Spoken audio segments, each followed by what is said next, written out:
Hi, my name is Brandon Marcelli, Street Supervisor, and you're watching Street Smarts.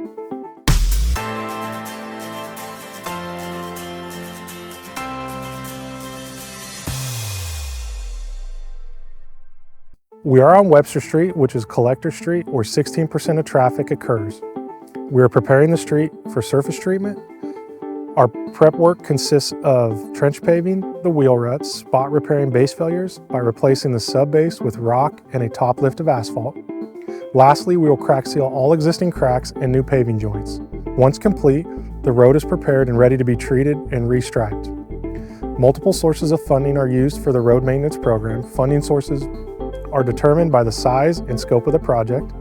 The public benefits in many ways from the city surface treatment program.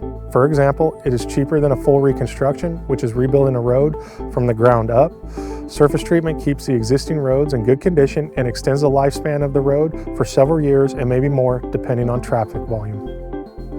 Thanks for watching this episode of Street Smarts. See you next time. To view more programs like this, follow the City of Fairfield on YouTube, Twitter, Instagram, and Facebook.